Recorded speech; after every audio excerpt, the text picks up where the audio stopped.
সুপ্রিয় তৃতীয় শ্রেণীর শিক্ষার্থীরা, তোমরা সবাই কেমন আছো? আশা করি সবাই ভালোই আছো। তো আজকে আমরা প্রাথমিক বিজ্ঞান তৃতীয় শ্রেণীর বইয়ে প্রথম অধ্যায়ের 1 থেকে 3 পৃষ্ঠা এবং কিছু প্রশ্ন নিয়ে আলোচনা করব।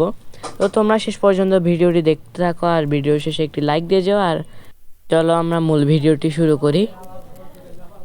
তো এখানে অধ্যায় 1 উদ্ভিদ পরিচিতি, যেটি 1 থেকে 10 পৃষ্ঠার মধ্যে রয়েছে। তো আজকে আমরা 1 থেকে 3 পৃষ্ঠার মধ্যে আলোচনা করব। তো চলো আমরা যাই। অধ্যায় 1 উদ্ভিদ পরিচিতি।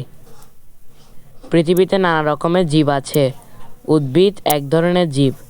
আমরা আমাদের আশেপাশে নানা ধরনের উদ্ভিদ দেখতে পাই, যেমন আম, জাম, লেবু, পেয়ারা, গোলাপ, মরিচ, সরিষা গাছ প্রভৃতি। এগুলোর আকার, আকৃতি, রং ইত্যাদিতে ভিন্নতা রয়েছে। তো এখানে 1 নম্বরে বলেছে উদ্ভিদের বিভিন্ন অংশ। উদ্ভিদ বিভিন্ন রকমের হলো, এগুলোর গঠনে কিছু মিল রয়েছে। তো এখানে একটা প্রশ্ন দিয়েছে, এই প্রশ্নটি উদ্ভিদের সাধারণ অংশগুলো কি কি? এটার আমরা সমাধান দেখিনি।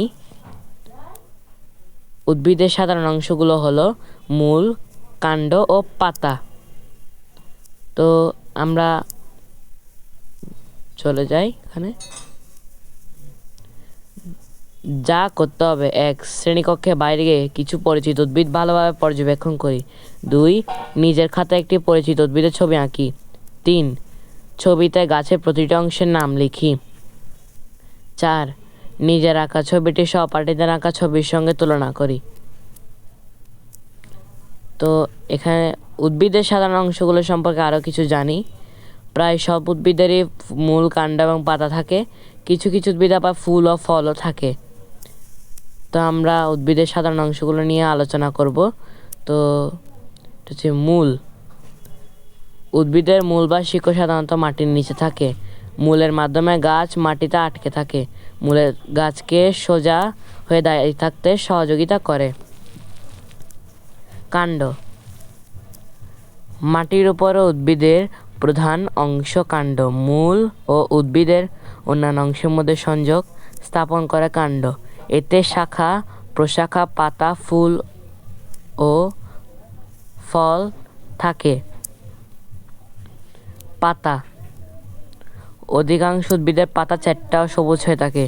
পাতা মূলত একটি বৃন্ত বা বোটা, একটি পত্রফলক বা শিরা উপশিরা নিয়ে গঠিত। ফুল। ফুল উদ্ভিদের বিশেষ ধরনের অংশ, যা সাধারণত রঙিন হয়। বিভিন্ন উদ্ভিদে বিভিন্ন আকার, আকৃতি ও বর্ণের ফুল হয়। সব উদ্ভিদের ফুল থাকে না। ফল। ফল উদ্ভিদের বিশেষ ধরনের অংশ, যাতে বীজ থাকে। যেমন আম একটি ফল, এর ভেতরে বীজ আছে। বিভিন্ন উদ্ভিদে বিভিন্ন আকার, আকৃতি ও বর্ণের ফল হয়।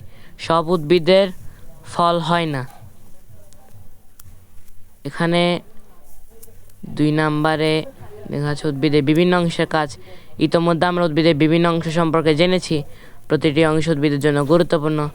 উদ্ভিদের মূল, কাণ্ড, পাতা, ফুল ও ফল প্রতিটি অংশে সুনির্দিষ্ট কাজ রয়েছে। তো এখানে একটা প্রশ্ন দিয়েছে, এই প্রশ্নটি হচ্ছে উদ্ভিদের বিভিন্ন অংশের কাজ কি কি? তো আমরা উত্তরটির সমাধান এখনই দেখে নিই। উদ্ভিদের বিভিন্ন অংশের কাজ কি কি? উদ্ভিদের বিভিন্ন অংশের কাজ সম্পর্কে নিচে আলোচনা করা হলো। মূল। উদ্ভিদের মূল বা শিকড় সাধারণত মাটির নিচে থাকে। মূলের মাধ্যমে গাছ মাটিতে আটকে থাকে। মূল গাছকে সোজা হয়ে দাঁড়িয়ে থাকতে সহযোগিতা করে। কাণ্ড। মাটির উপরে উদ্ভিদের প্রধান অংশ কাণ্ড। মূল ও উদ্ভিদের অন্যান্য অংশের মধ্যে সংযোগ স্থাপন করে কাণ্ড। পাতা। অধিকাংশ উদ্ভিদের পাতা চ্যাপ্টা ও সবুজ থাকে। পাতা মূলত একটি বৃন্ত বা বোটা, একটি পত্রফলক শিরা উপশিরা দ্বারা গঠিত। ফুল। ফুল উদ্ভিদের বিশেষ ধরনের অংশ, যা সাধারণত রঙিন হয়। বিভিন্ন উদ্ভিদের বিভিন্ন আকার, আকৃতি ও বর্ণের ফুল হয়। ফল। ফল উদ্ভিদের বিশেষ ধরনের অংশ, যাতে বীজ থাকে। যেমন আম একটি ফল।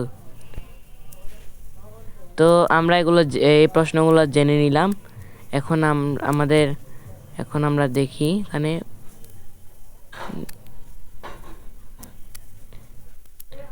এখানে 1 নাম্বার কি বলা আছে, নিচের দেওয়া গাছের ছবিটি ভালোভাবে লক্ষ্য করে এবং কি পরিবর্তন হয় তা পর্যবেক্ষণ করি। 2 পরিবর্তনের কারণ কি তা নিয়ে চিন্তা করি। 3 গাছের কাণ্ড কিভাবে কাজ করে তা নিয়ে সহপাঠীর সঙ্গে আলোচনা করি। সেটা তোমাদের কাজ। তো এখানে 2টা গাছ দেওয়া আছে, এটি হচ্ছে চিত্র ক আর এটি হচ্ছে চিত্র খ। এখানে বলা হয়েছে লাল রং বা বন্যের পানি। রাজু বলেছে, আচ্ছা লাল রঙের পানি কি গাছের পাতায় আসবে? হ্যাঁ, গাছের পাতায় আসবে। পেপরোমিয়া গাছের ক্ষেত্রে একটি বাইরে থেকে সহজে বোঝা যাবে, তবে অন্যান্য গাছের ক্ষেত্রে এটি বোঝা বেশ কঠিন। তো শিক্ষার্থীরা, আজকের ভিডিওটা এতটুকুই। আশা করি তোমাদের ভালো লেগেছে। ভালো লাগলে একটি লাইক দিয়ে যাও। আজকের মতো বিদায়।